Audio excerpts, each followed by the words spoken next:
Bismillahirrahmanirrahim. Assalamualaikum warahmatullahi wabarakatuh. Alhamdulillahirabbil alamin wa bihi nasta'inu ala umuri dunya waddin. Wassalatu wassalamu ala asyrafil anbiya'i wal mursalin wa ala alihi wa sahbihi wa man tabi'ahum bi ihsanin ila yaumiddin wa ba'd. Ayyuhatullab rahimani wa rahimakumullah. Alhamdulillah pada malam hari ini kita bisa berkumpul di masjid ini untuk thalabul ilmi. Mudah-mudahan amal ibadah kita ini menjadi pemberat amal kebaikan kita di hari kiamat. Allahumma amin. Ayyuhatullab rahimani wa rahimakumullah. Tidak lupa salawat dan salam semoga terlimpah untuk Nabi kita Muhammad, keluarganya, para sahabatnya dan orang-orang yang mengikuti mereka dengan ihsan ila yaumil qiyamah. Ayyuhatullab rahimani wa rahimakumullah. Pada malam hari ini kita akan meneruskan bab qauluhu ta'ala innaka la tahdi man ahbabta. Bab firman Allah Ta'ala, sesungguhnya kamu tidak bisa memberi petunjuk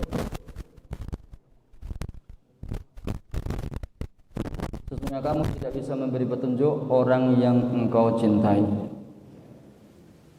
Kemudian kita telah membaca syarah ayat ini. Demikian pula beberapa dalil yang disebutkan oleh mu'alif. Langsung saja kita akan meneruskan dalil berikutnya yang dibawakan oleh mu'alif Syekh Muhammad bin Abdul Wahhab pada bab ini. Qala al-mu'allif wa anzalallahu fi Abi Thalib. Allah menurunkan pada Abu Thalib, innaka la tahdi man ahbabta. Sesungguhnya engkau tidak memberi petunjuk kepada orang yang engkau cintai. Allah berfirman kepada nabinya, sesungguhnya engkau wahai Muhammad tidak bisa memberi petunjuk kepada orang yang engkau cintai. Walakinnallaha yahdi man yasha. Akan tapi Allah memberi petunjuk kepada orang yang Dia kehendaki.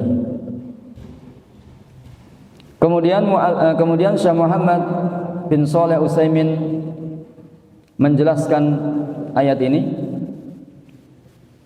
Perkataan mu'alif wa anzalallahu fi Abi Thalib, Allah menurunkan pada Abi Thalib ai fi sya'nihi, pada perkara Abu Thalib, yaitu firman Allah Ta'ala innaka la tahdi man ahbabta. Khitabnya yang diajak bicara dalam ayat ini adalah Rasulullah sallallahu alaihi wasallam. Sesungguhnya engkau wahai Muhammad la tahdi man ahbabta. Engkau tidak bisa memberi petunjuk orang yang engkau cintai. Yaitu yang dicintai oleh Rasulullah di sini Abu Thalib, pamannya Rasulullah sallallahu alaihi wasallam yang senantiasa membela Rasulullah sallallahu alaihi wasallam, bahkan bertaruh nyawa untuk membela Rasulullah sallallahu alaihi wasallam. Jadi tidak heran kalau Rasulullah mencintainya. Walaupun demikian Rasulullah tidak bisa memberikan petunjuk kepada pamannya ini yang dia cintai. Firman Allah Ta'ala yahdi man yasha, dan Allah memberi petunjuk kepada orang yang dia kehendaki.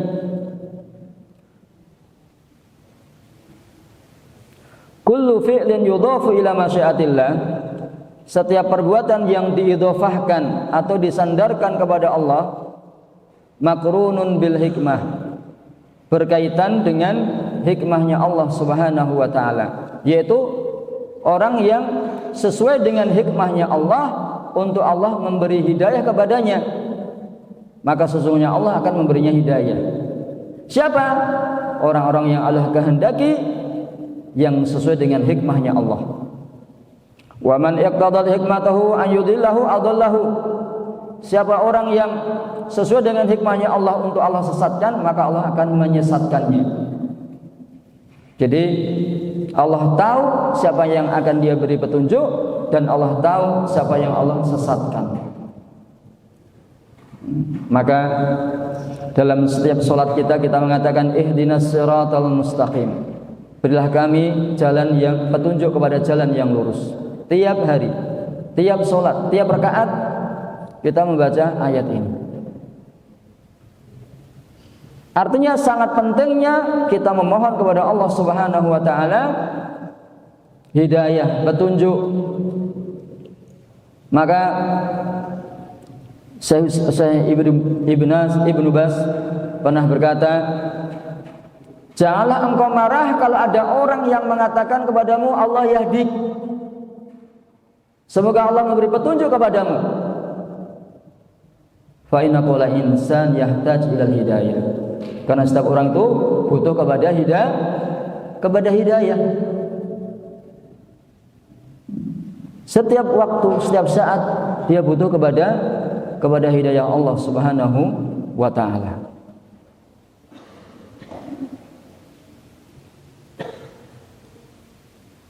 Hadis ini memutus sarana-sarana kesyirikan terhadap Rasulullah dan selain Rasulullah sallallahu alaihi wasallam. Orang-orang yang menyandarkan diri kepada Rasulullah, orang-orang yang meminta pertolongan kepada Rasulullah, maka mereka adalah kaum musyrikin. Kenapa? Karena Rasulullah telah meninggal dunia, kemudian mereka meminta pertolongan kepada Rasulullah yang telah meninggal dunia. Maka perbuatan semacam ini adalah perbuatan syirik, karena memohon kepada selain Allah dalam perkara-perkara yang tidak akan bisa melakukannya kecuali Allah Subhanahu wa taala. Permintaan tolong mereka kepada Rasulullah tidak bermanfaat bagi mereka. Kenapa? Karena Rasulullah sallallahu alaihi wasallam tidak diizinkan untuk dia memintakan ampun untuk pamannya. Yang kalian tahu bahwasanya pamannya Abu Thalib dalam kondisi musyrik, menyembah bersama Allah Tuhan-Tuhan yang lain. Bersamaan ataupun walaupun jasanya Abu Thalib sangat besar, dia menolong Rasulullah, mendukung Rasulullah, membela Rasulullah dalam dakwahnya, sampai ketika orang-orang musyrik Quraisy sepakat untuk membunuh Rasulullah, maka Abu Thalib bersama kaumnya rela untuk membela Rasulullah bersamaan dengan tekanan-tekanan yang mereka hadapi dari seluruh kaum Quraisy. Maka bagaimana dengan selain pamannya Rasulullah dari orang-orang musyrik yang menyekutukan Allah dengan Rasulullah dengan memohon, meminta pertolongan kepada Rasulullah sallallahu alaihi wasallam? Sama-sama musyrik, sama-sama menyekutukan Allah, maka mereka tidak pantas untuk mendapatkan pertolongan ataupun syafaat dari Rasulullah sallallahu alaihi wasallam. Kemudian ayuhatullah rahimani wa rahimakumullah, beberapa muskil yang ada dalam hadis ini.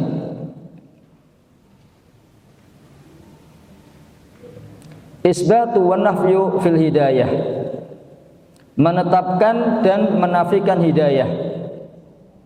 Sungguh telah lalu penjelasannya. Rasulullah hanya bisa memberikan hidayah irsyad. Adapun hidayah tauhid, hidayah taufik di tangan Allah Subhanahu wa taala. Seorang rasul, seorang dai hanya bisa menunjukkan, mengarahkan ini yang benar, ini yang salah. Adapun memberi hidayah taufik dalam arti orang yang diberi nasihat itu mau melaksanakan petunjuk tersebut, ini namanya taufik. Dan hidayah taufik itu di tangan Allah Subhanahu wa taala.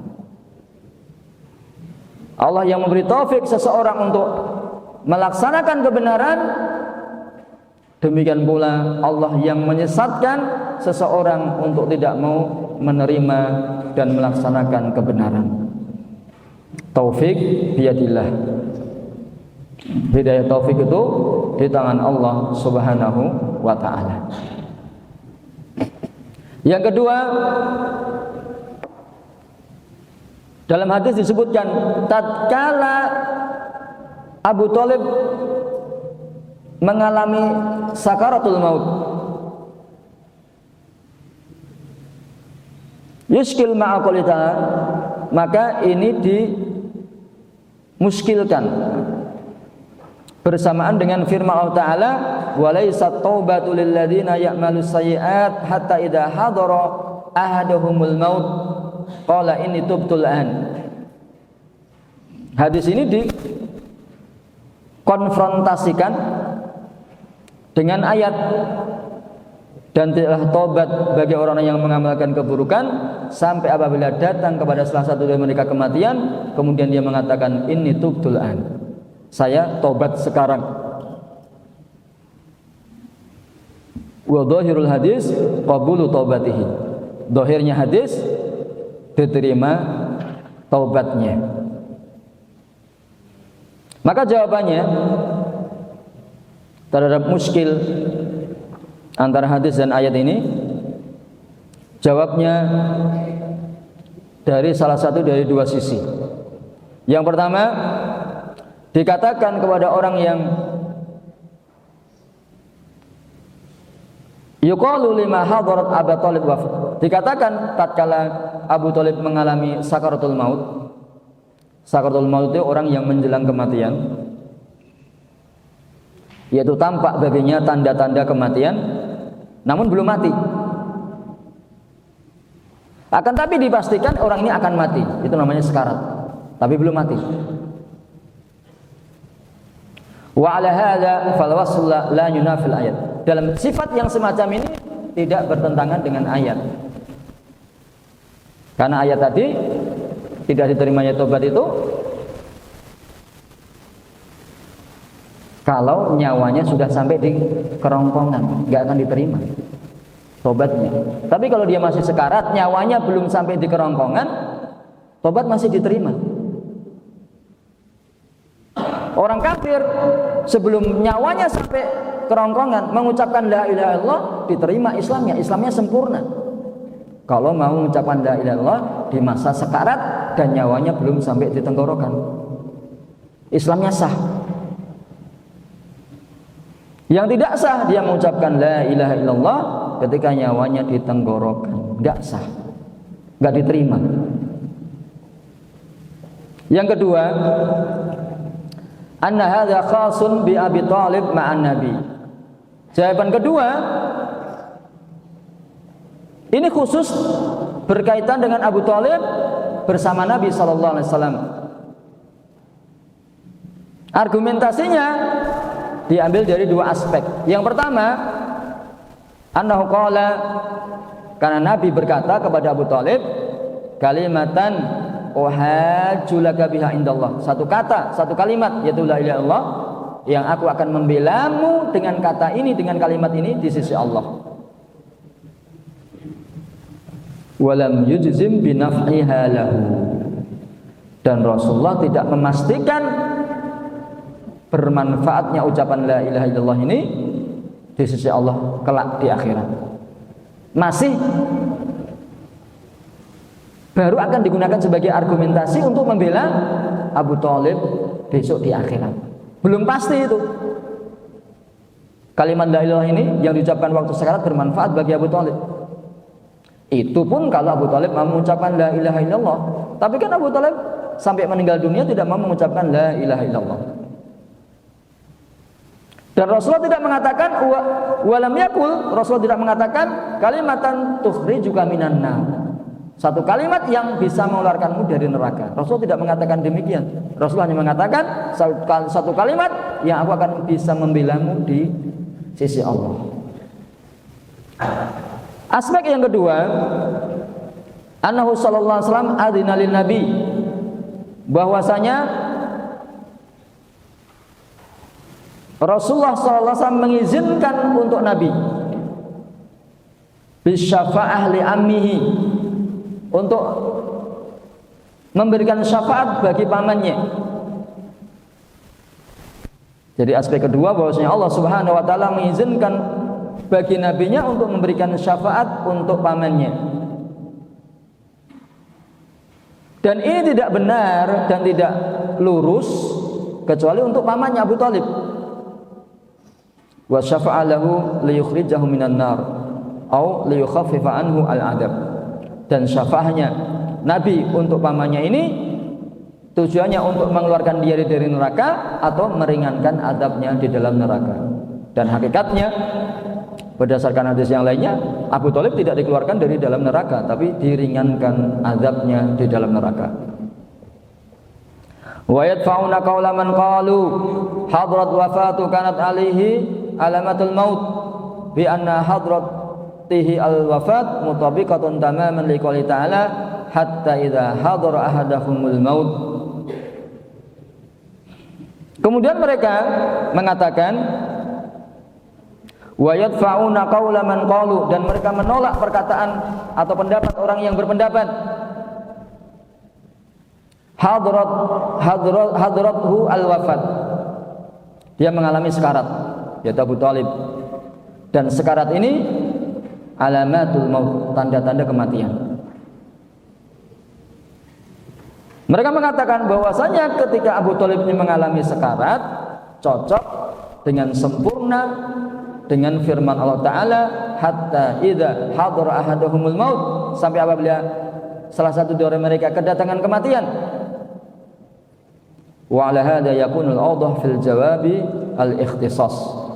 Berdasarkan ini maka yang paling jelas untuk menjawabnya adalah ikhtisas. Ini khusus untuk Abu Thalib. Wa hadza khasun bin Nabi, dan ini khusus untuk Nabi terhadap pamannya Abu Thalib. Seandainya lama hadratul wafat dicocokkan dengan ayat tadi, seandainya memang cocok gitu kan, maka penafsirannya dibawa kepada ini kekhususan Nabi terhadap pamannya, untuk memohon kepada pamannya mengucapkan la ilaha illallah. Namun faktanya sampai meninggal dunia Abu Thalib tidak mau mengucapkan la ilaha illallah. Yang ketiga, sesungguhnya firman Allah Ta'ala, maka nalin nabi walladzina amanu, tidaklah pantas bagi Nabi dan orang-orang yang beriman an yastaghfiru lil musyrikin, untuk memohonkan ampun bagi orang-orang musyrikin. Ayat ini dalam surat At-Taubah, wa hiya mutaakhirah madaniyah. Ayat ini datang belakangan dan diturunkan di Madinah, atau surat Madaniyah atau ayat Madaniyah. Sedangkan Abu Thalib peristiwa terjadi di Mekah. Jadi ayat ini maka Nabi walladzina amanu ayastaghfirul musyrikin, ini kan ayat Madaniyah, diturunkan setelah hijrah, setelah Rasulullah di Madinah. Sedangkan peristiwa Abu Thalib yang meninggal dunia itu, yang mengalami sakaratul maut itu terjadi di Mekah. Artinya larangan untuk memintakan ampun bagi orang musyrik itu datangnya belakangan, tidak di awal-awal Islam, atau tidak ketika Rasulullah berada di Mekah. Demikian pula ketika Rasulullah meminta izin kepada Allah Subhanahu wa Ta'ala untuk memintakan ampun ibunya, dan dia pergi umrah,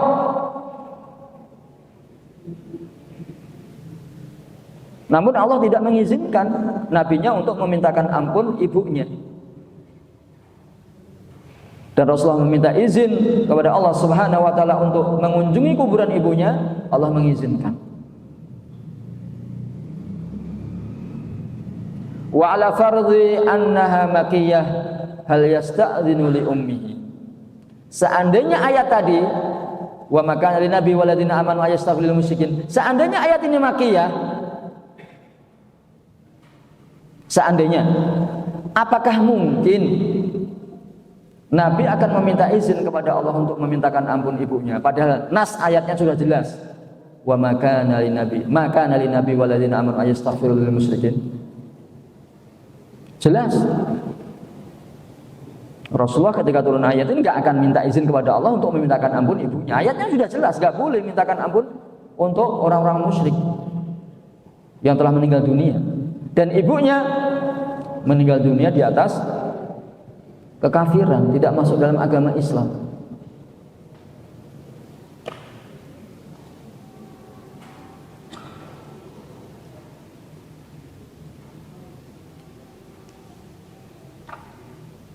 Ayat ini atau hadis ini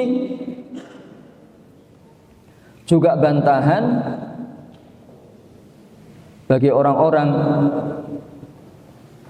yang berpendapat bahwasanya bapaknya Rasulullah dan ibunya Rasulullah di surga. Mana dalilnya? Dalilnya sudah jelas. Ibunya saja nggak boleh Rasulullah memintakan ampun untuk ibunya. Kenapa? Mati di atas kesyirikan. Bagaimana mungkin ibunya Nabi yang mati di atas kesyirikan di dalam surga? Kan banyak di media sosial perpecahan atau perselisihan pendapat tentang apakah bapak ibunya Nabi di surga atau di neraka. Hadis ini kan jelas.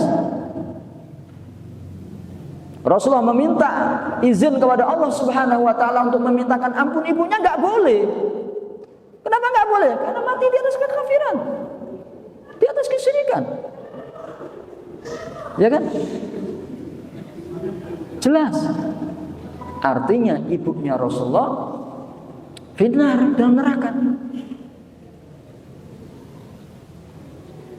Berikutnya al-jawab la yumkin. Jawabannya nggak mungkin turun ayat ini kemudian Rasulullah memintakan ampun ibunya atau minta izin kepada Allah untuk memintakan ampun ibunya, yang nggak mungkin. Fadalla ala ta'akhul ayat. Ini menunjukkan bahwasanya ayat ini datang belakangan, sehingga Rasulullah sebelum turun ayat ini minta izin kepada Allah Subhanahu wa taala untuk memintakan ampun ibunya, namun Allah tidak mengizinkan.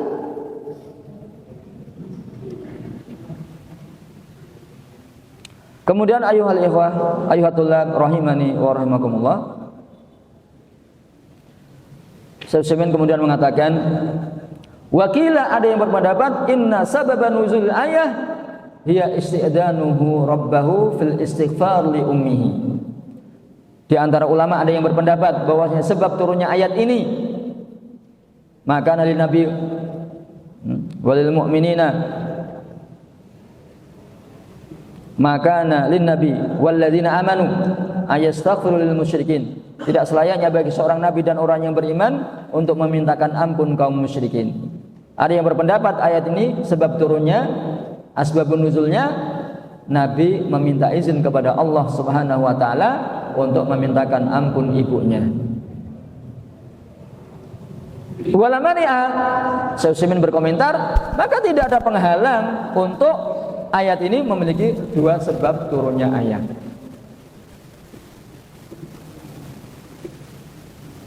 Sebab pertama yaitu Nabi memintakan ampun pamannya sebelum turunnya ayat ini. Setelah turun ayat ini, Rasulullah tidak memintakan ampun pamannya yang mati di atas kafir. Sebab kedua, berdasarkan pendapat kedua dari pendapat ulama tentang sebab turunnya ayat ini turun berkaitan dengan Nabi meminta izin Allah Subhanahu wa taala untuk memintakan ampun ibunya. Kemudian berikutnya ayatullah yang keempat, para ulama berpendapat disunahkan mentalqin orang yang dalam kondisi sekarat dengan la ilaha illallah. Akan tapi dengan tidak mengatakan kul, katakanlah, tidak dengan fi'il amr kul, ucapkan, katakan la ilaha illallah. Alasannya karena kadang orang yang dalam kondisi sekarat itu dalam kondisi kalut, galau, kacau pikirannya, bisa jadi karena dalam kondisi kesakitan, karena sekarat, dia bisa mengucapkan la, enggak, aku enggak mau mengucapkan la ilaha, saya sedang kesakitan. Bisa jadi demikian. Jadi ketika mentalkin orang yang akan mati, jangan katakan kul, katakan tidak. Langsung katakan la ilaha illallah. Karena bisa jadi dalam kondisi yang sempit dadanya, kesakitan, merasakan sekarat, dia tidak mau mengucapkan la ilaha, kemudian dia mengucapkan tidak. Atau dia benci untuk mengucapkan la ilaha illallah, ataupun kondisi-kondisi lainnya yang menyebabkan dia tidak mau mengucapkan la ilaha illallah. Namun di dalam hadis tadi, di dalam hadis Abu Thalib ini, Rasulullah berkata kepada pamannya, kul la ilaha illallah. Kul, katakan wahai pamanku la ilaha illallah. Bagaimana ini? Maka jawabannya adalah, sesungguhnya Abu Thalib itu orang kafir. Apabila Nabi mengucapkan kul, katakanlah, kemudian Abu Thalib tidak mau mengucapkan la ilaha illallah, maka dia tetap di atas kekafirannya. Hukumnya hukum asal, nggak masuk Islam. Memang asalnya nggak masuk Islam, asalnya kafir. Maka ketika tidak mau ditalkinkan la ilaha illallah, juga masalah. Memang asalnya dia bukan muslim, memang asalnya kafir. Kalau disuruh mengucapkan la ilaha nggak mau, yo wajar, dia orang kafir. Kalau dikatakan kul, ucapkan la ilaha illallah, kemudian dia nggak mau, tidak memudaratkan orang ini, memang dasarnya memang orang kafir. Atau dia ditalkinkan kepadanya kul la ilaha, katakan la ilaha, kemudian dia mau mengucapkannya, maka ini namanya baru masuk Islam, karena dia mau mengucapkan la ilaha illallah. Adapun apabila yang kita talqin itu adalah seorang muslim, seorang mukmin, kalau kita katakan kul la ilaha illallah, katakan la ilaha illallah, kemudian dia mengatakan la, tidak, saya sedang kesakitan, maka ini bahaya. Ini bahaya. Maka sebagaimana yang disampaikan Syekh Utsaimin tadi, disunahkan untuk mentalkin la ilaha illallah, tapi tanpa mengatakan kul la ilaha, katakan tanpa mengatakan katakan, ucapkan, tapi langsung ditalkin la ilaha illallah, la ilaha illallah, sampai dia mau mengikuti, tanpa kita mengatakan kul, katakan, ucapkan, nggak perlu demikian. Kenapa? Karena ditakutkan dia mengatakan tidak. Kalau dia mengatakan tidak, ini berbahaya bagi seorang mukmin ini, seorang muslim ini.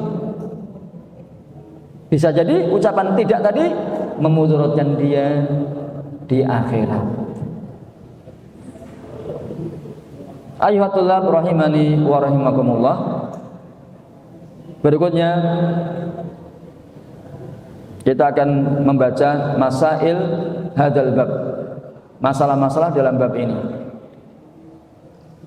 Didengarkan.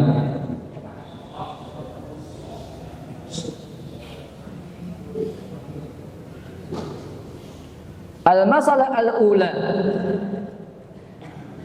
Masalah yang pertama, tafsir qouli ta'ala, firman Allah Ta'ala, tafsir firman Allah Ta'ala, innaka la tahdi man ahbabta.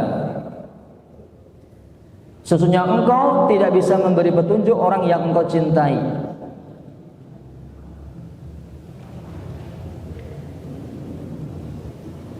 Siapa yang engkau cintai?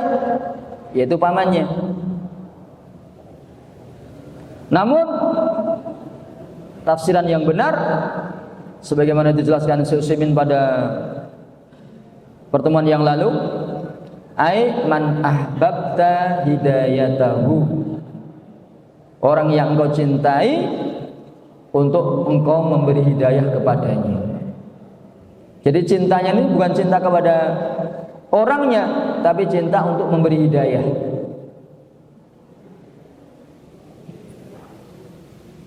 Dan telah lalu penjelasan bahwasanya tatkala Nabi tidak bisa memberi hidayah kepada seorang pun dan Nabi masih hidup,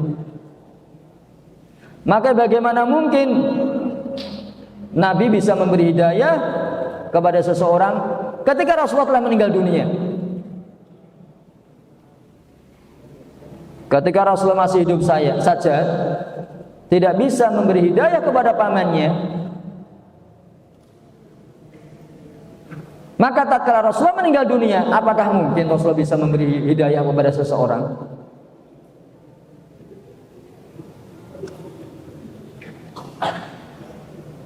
Maka sebagaimana firman Allah Ta'ala pada hak Rasulullah SAW, "Qul inni la amliku lakum dharran wa la rasyada."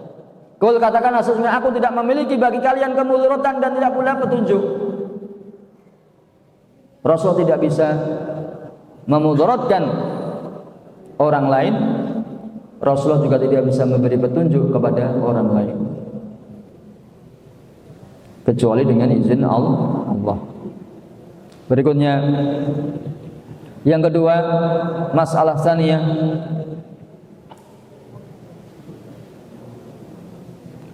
tafsiran firman Allah Ta'ala, maka nalin Nabi, tidak sepantasnya bagi Nabi.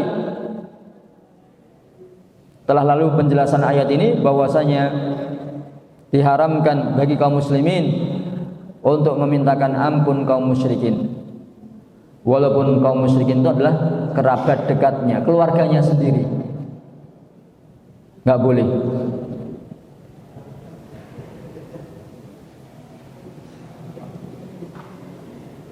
Dan termasuk kata-kata yang mengandung bahaya, perkataan yang diucapkan sebagian orang kepada sebagian pemimpin, yang mana pemimpin itu kafir.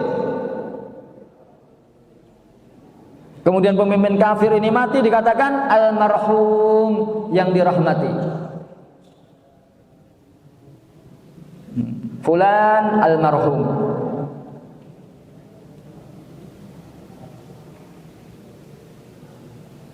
Maka ini termasuk doa. Fulan bin fulan al-kafir, yaitu orang kafir, mati kafir. Kemudian digelari almarhum. Almarhum, bahasa Arabnya almarhum, bahasa Indonesia almarhum. Artinya dirahmati, orang yang dirahmati.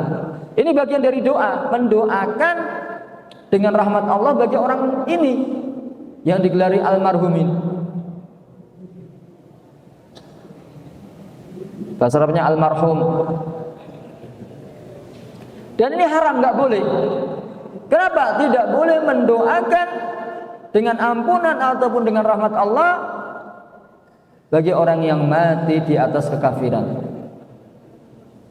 Wa hadza mudadatun lillah. Ini menentang Allah.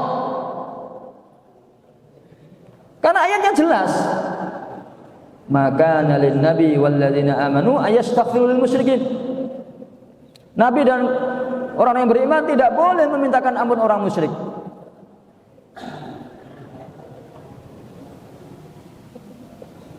Wa kadzalika yuhramu izharul jaza' wal huzn ala mautihim bil ihdad.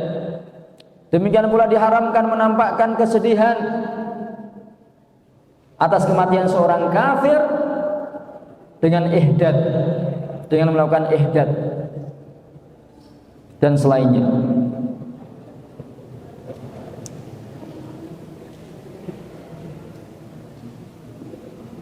Li'anal mu'minina yafrahuna bi mautihim. Karena kaum mukminin gembira dengan kematian orang-orang kafir.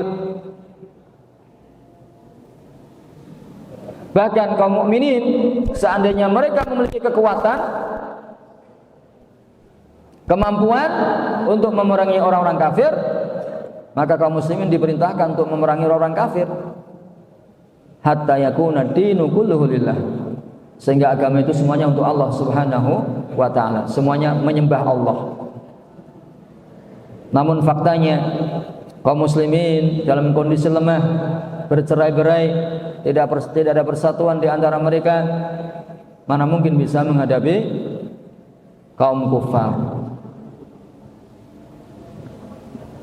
Al-masalah salisah, masalah yang ketiga, wa hiya al-masalah al-kabirah, yaitu masalah yang besar.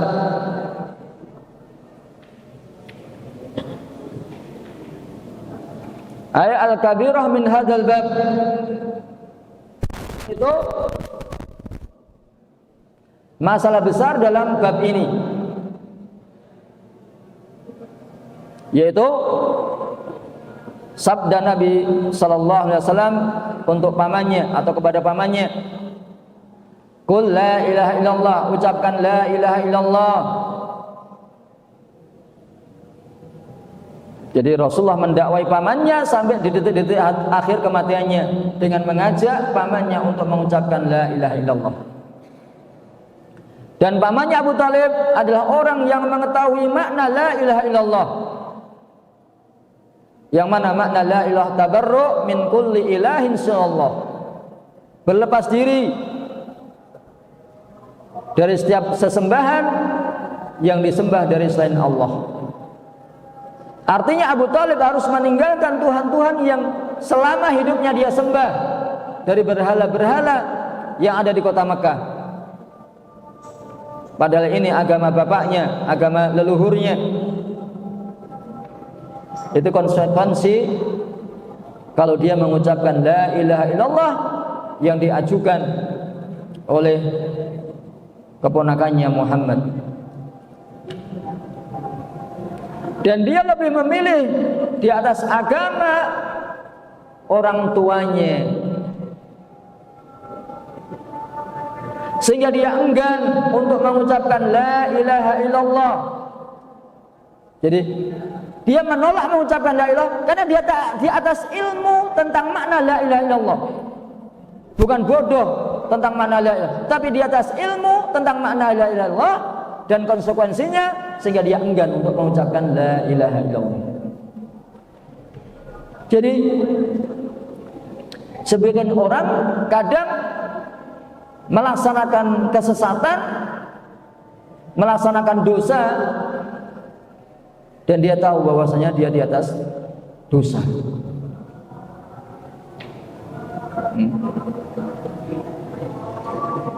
Mungkin karena seperti Abu Thalib ini mengikuti agama nenek moyangnya,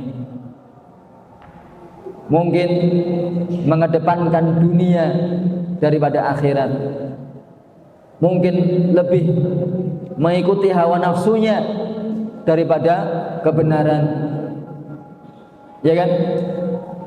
Sebagian orang kadang mengikuti hawa nafsu daripada kebenaran. Dan hawa nafsunya Abu Thalib di sini adalah fanatik dengan agama leluhur. Padahal tahu kebenaran.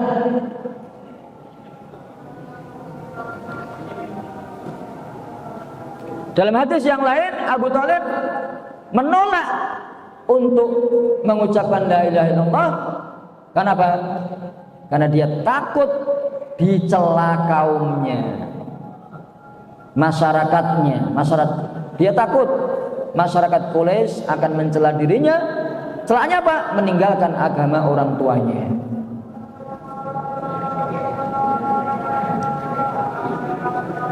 Jadi di antara yang menyesatkan manusia adalah takut dicela orang kalau dia melaksanakan kebenaran.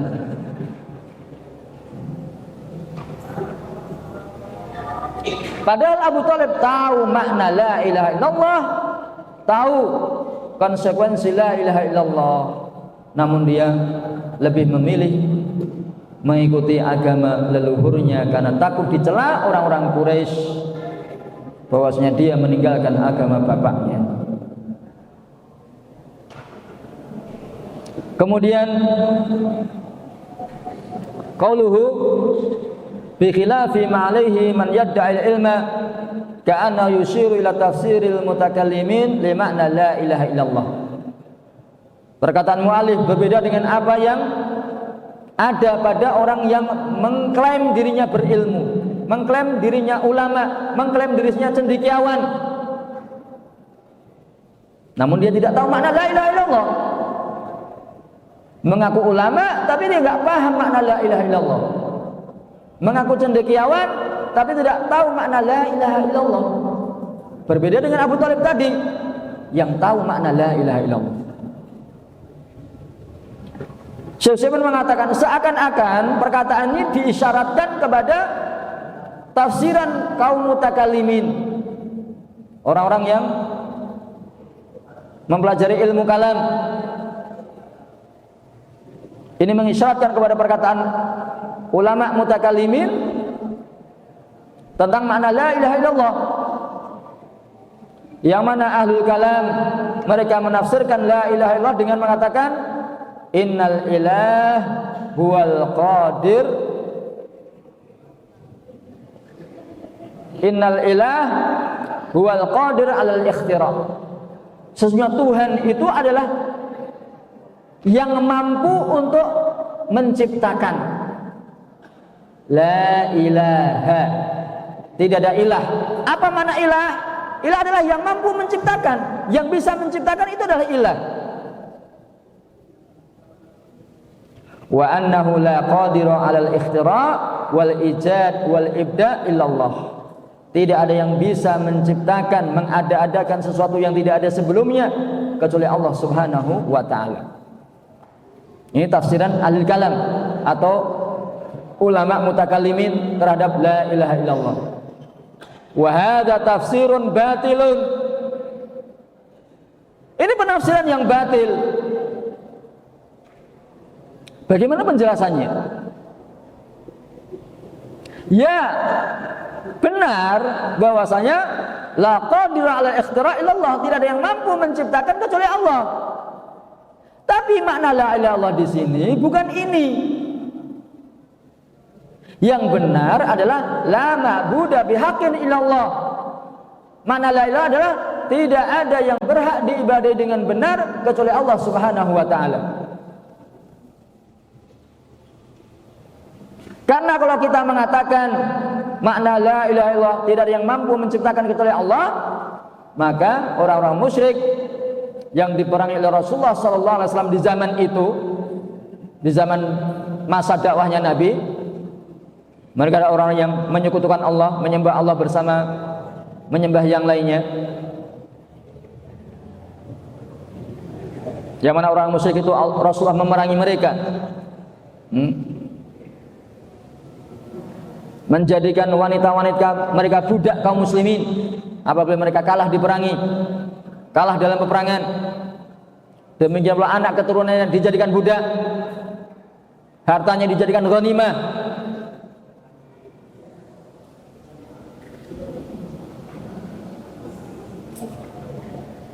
Maka kalau makna la ilaha illallah itu la qadiru ala ikhtira' illallah, tidak ada yang mampu menciptakan kecuali Allah, maka orang musyrik itu ya bisa dihukumi menjadi muslim.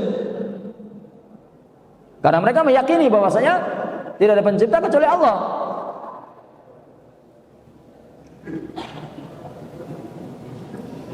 Zahir dari perkataan mu'allif di sini bahwasanya ahlul kalam yang menafsirkan makna la ilaha illallah dengan sekedar tauhid rububiyah saja. Demikian pula orang-orang yang menyembah Rasulullah, menyembah para wali yang telah meninggal dunia dengan berdoa kepada para wali yang telah meninggal dunia, dengan meminta pertolongan kepada para wali yang telah meninggal dunia, maka mereka juga mengucapkan la ilaha illallah. Orang yang menyembah kuburan itu, mereka juga mengucapkan la ilaha illallah, tapi doanya ke kuburan, tidak berdoa kepada Allah Subhanahu wa taala.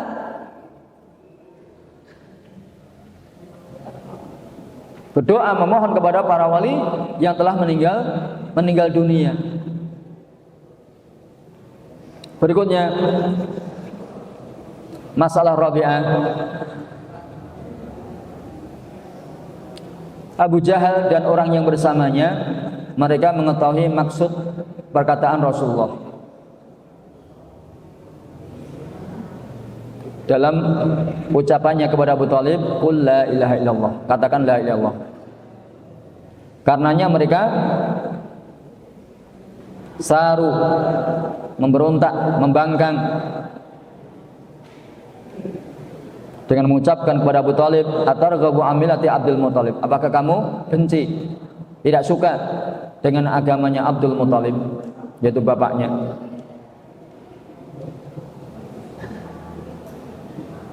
Abu Jahal juga enggak mau mengucapkan la ilaha illallah. Kenapa? Karena tahu maknanya. Karenanya Allah berfirman, innahum kanu idza qila lahum la ilaha illallah yastakbirun. Sesungguhnya mereka dahulu apabila dikatakan kepada mereka la ilaha illallah yastakbirun, mereka sombong. Wa yaquluna, dan mereka mengatakan, a inna la tariku alihatina li syairin majnun. Mereka mengucapkan, apakah kami akan meninggalkan Tuhan-Tuhan kami karena perkataan seorang penyair yang gila. Kesimpulannya, orang-orang yang mengklaim bahwa mana la ilaha illallah adalah tidak ada yang mampu menciptakan kecuali Dia, yaitu Allah.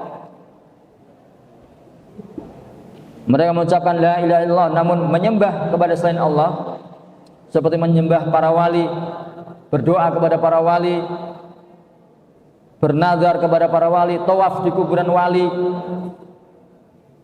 Maka ini adalah sebodoh-bodohnya orang bodoh. Mengucapkan la ilaha illallah tapi menyembah selain Allah. Berbeda dengan Abu Jahal, berbeda dengan Abu Thalib, enggak mau mengucapkan la ilaha illallah karena tahu maknanya. Tapi orang di zaman sekarang mengucapkan la ilaha illallah tapi menyembah kuburan. Ini kan min ajhalil jahli, termasuk kebodohan yang paling bodoh.